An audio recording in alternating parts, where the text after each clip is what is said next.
छह ढाला के उस दोहो के ऊपर पंडित दौलत राम जी ने छह ढाला ग्रंथ एक ऐसा सामान सा ग्रंथ लिखा है जिसमें श्रावक को भी समझ में आता है और साधु को भी समझ में आता है। साधु उसमें जीता है और श्रावक उसे समझता है। पंडित दौलत राम जी ने आचार्यों की बात कही, कभी अकाम निर्जरा करे, भुवना त्रिक में सुरतन धरे, विषय चाहा दावानल दहो, मरत बिलाप करत दुख सहो। तो अगर हम बिना लक्ष्य के कोई कार्य कर रहे हैं तो वो कार्य हमारा सफल नहीं है। लक्ष्य संकल्प पूर्वक एक कदम भी चलोगे तो वो तुम्हारे जीवन में पुण्य का कार्य होगा, और बिना संकल्प के तुम कितनी पूजा पाठ करो, उसे अकाम निर्जरा में लिया गया है। और अकाम निर्जरा जब करते हो, आप अगर भोजन करने के बाद भोजन का त्याग कर दिया तो आपको उपवास का फल शुरू हो जाएगा, और आपने भोजन करने के बाद दोबारा भोजन नहीं कर रहे हो तो उपवास भी नहीं है और खाने का दोष 24 घंटे लग रहा है। आप घर में से निकले बाहर, आपने जब तक घर में हम नहीं आएंगे तब तक हमारे तन से घर का त्याग मन से नहीं हो सकता, क्योंकि मन में हमेशा घर बैठा रहता है।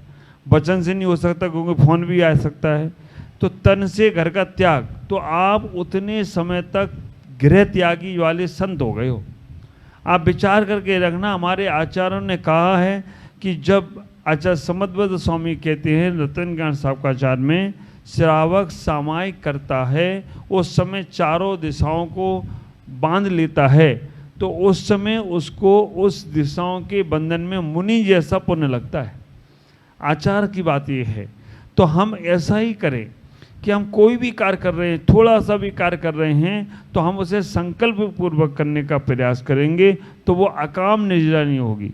और बिना संकल्प के कर रहे हैं तो सब अकाम निर्जरा है। एग्जाम्पल मैंने पहले भी दिया था, अभी भी दे रहा हूँ। बैंक में चालू खाते में कितना भी पैसा जमा करो, उसका कोई इंटरेस्ट नहीं मिलेगा। पर आपने एफडी बनवा दी तो आप भले ही उधर देखो या ना देखो, पर आपको इंटरेस्ट मिलेगा। खेत में किसान बीज बो रहा है, ऐसी बीज डाल के आ गया, पेड़ उगेंगे कि नहीं उगेंगे, फसल आएगी कि नहीं आएगी मालूम नहीं, क्योंकि ऐसे ही डाल दिया। अगर उसने उन बीजों को जमीन के नीचे डाल दिया और समय पे खाद पानी देता गया तो वो बहुत अच्छी फसल होती है। ऐसा ही हमारे जीवन में हमने छोटे छोटे भी नियम, छोटे छोटे त्याग संकल्प पूर्वक करते रहे तो हमें उसका बेनिफिट मिलेगा, उसका फल मिलेगा, और हमारी वो अकाम निर्जरा नहीं होगी, सकाम निर्जरा होगी। लेकिन नहीं कर पाते, कोई बात नहीं। आचार्य कहते हैं तुमने अकाम निर्जरा भी करी, अच्छे कर्म भी करे और बिना संकल्प भी करे तो तुम्हें भवनात्रिक, भुवनवासी, व्यंतर और ज्योतिष देवों में तुम्हारा जन्म होगा। भुवनवासी, व्यंतर और ज्योतिष देव हमेशा दूसरों की आज्ञा का ही पालन करते हैं।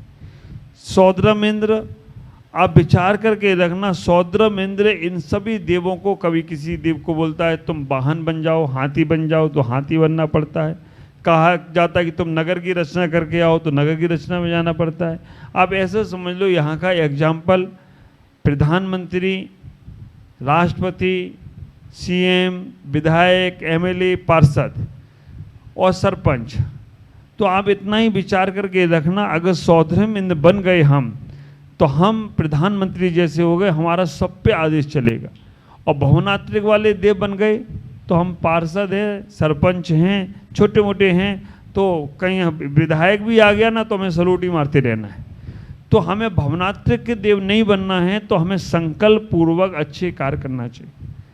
अब भवनात्रिक देव बनना भी एक बहुत बड़ा हमारे जीवन का पुरुषार्थ है, पुण्य है, क्योंकि पापी आत्मा देव नहीं बन सकता, पुण्य आत्मा ही देव बनेगा। भले चाहे मिथ्या दृष्टि क्यों ना हो, मिथ्या दृष्टि भी पुण्य आत्मा हो सकता है, और पापी तो सम्यक दृष्टि भी पापी हो सकता है।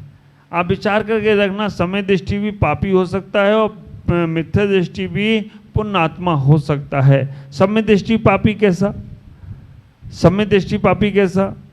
छायक सम्यक दृष्टि होने के बाद भी आप विचार करके रखना, पांडव लोग जुआ खेलते रहे, है ना, यादव लोग शराब में प्रसिद्ध हो गए, शिकार खेलने का उनका त्याग नहीं रहा, पुण्यात्मा थे, क्षणिक समय दृष्टि थे, भगवान राम क्षणिक समय दृष्टि थे, लेकिन फिर भी वो अपने मृत्यु भाई को लेकर 6 महीने तक घूमते रहे।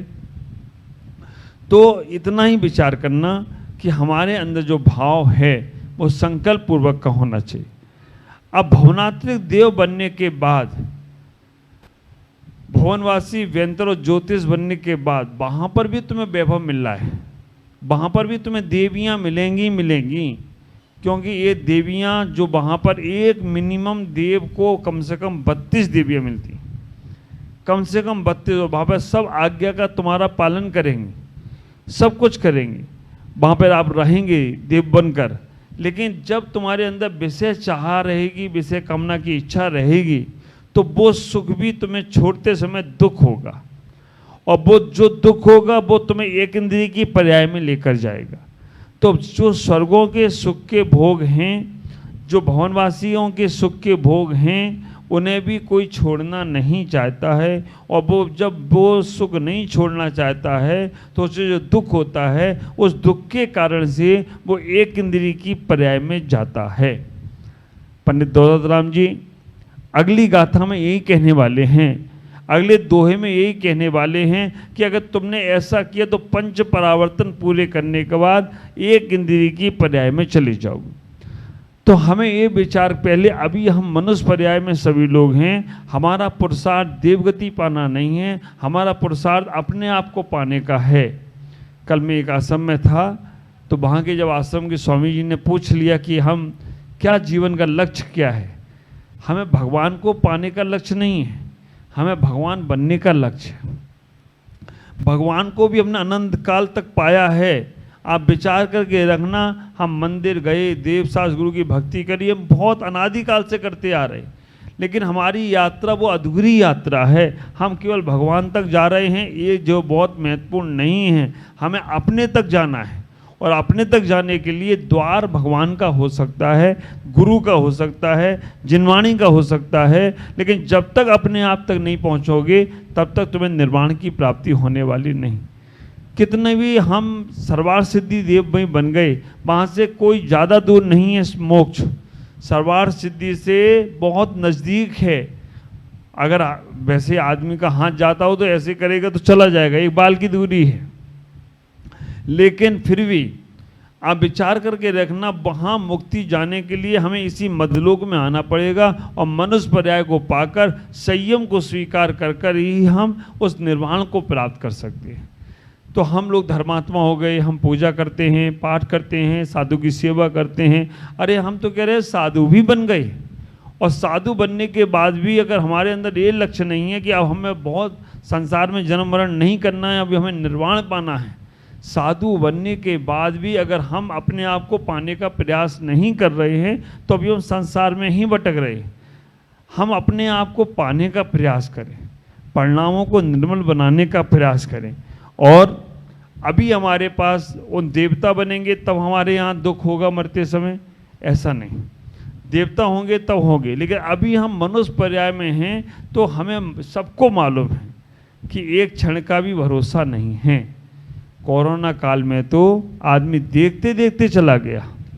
आप ख्याल करो, अभी कल हमारा बिहार हो रहा था, एक डॉगी हमारे साथ चला, और वहाँ से चल रहा है, उसको पुलिस वाले भी संभाल रहे हैं, हम भी संभाल रहे हैं कि भाई किनारे ही चलना, किनारे ही चलना, किनारे ही चलना।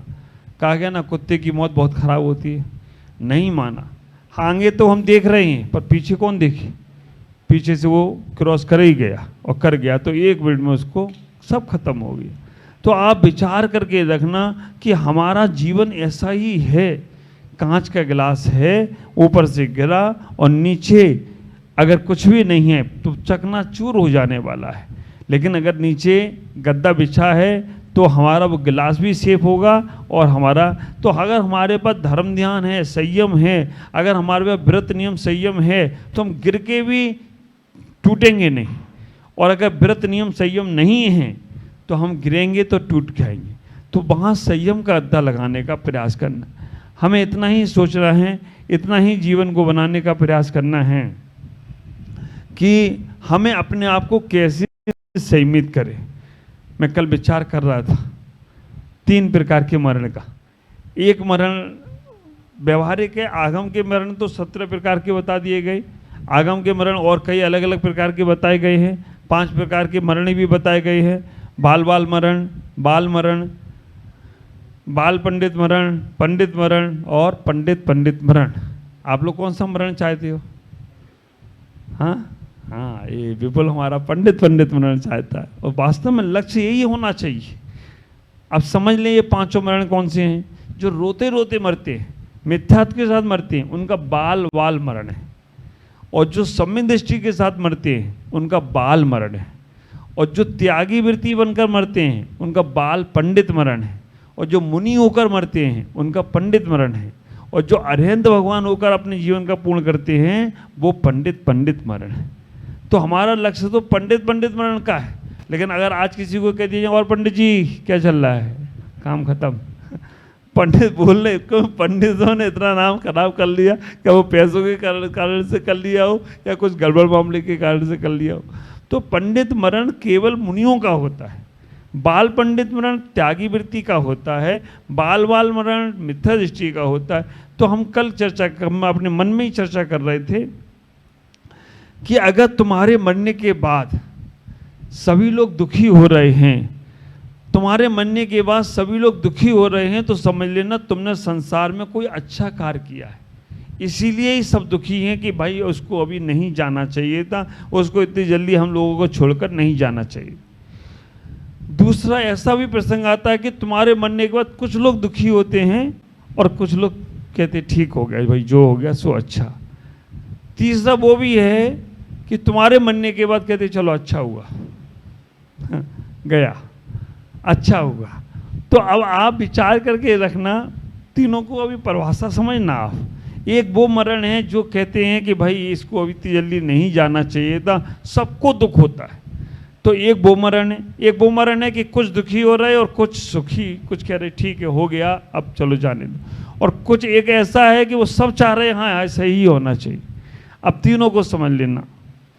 कोई आदमी बहुत ज़्यादा बीमार है और बहुत ज़्यादा बीमार होने के बाद वो खुद भी कष्ट पा रहा है और उसके घर वाले भी कष्ट पा रहे हैं। अगर ऐसे व्यक्ति का मरण होता है तो क्या कहेंगे आप सब लोग? अच्छा हुआ चला गया। अभी तक कुछ गलत सोच रहे थे आप, अब सही सोचोगे। अभी तक सोच रहे थे कि अच्छा हुआ चला गया। ऐसा कोई व्यक्ति ज़्यादा बीमार है, खुद भी दुखी हो रहा है, कष्ट पा रहा है और उसके घर वाले भी कष्ट पा रहे हैं और उसका कहीं प्राण निकल जाता है, तो अपन सब यही सोचते हैं कि अच्छा हुआ इसका चला गया। कुछ ऐसे लोग हैं जिनके कारण से घर वाले दुखी हो रहे हैं, कलेश पा रहे हैं, लेकिन दूसरे लोग उसके कारण से अच्छा महसूस कर रहे हैं कि चलो ये है तो हमारी परख हो रही है, हमारा पहचान बनी हुई है, हमें कुछ ना कुछ इससे लाभ होता रहेगा।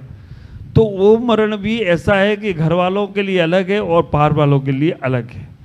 और एक वो मरण है कि जो घर वाले भी चाहते हैं कि नहीं इनको अभी नहीं जाना चाहिए, कि इनकी ज़रूरत है, इनके माध्यम से हम सब लोगों को मार्गदर्शन मिल रहा है। आप विचार करके रखना, जिन घर में माँ बाप नहीं हो पाते हैं ना, जिन घर से माँ बाप चले जाते हैं, वो घर एकदम बेजान हो जाते हैं, वो घर एक दिन खंडर हो जाते हैं।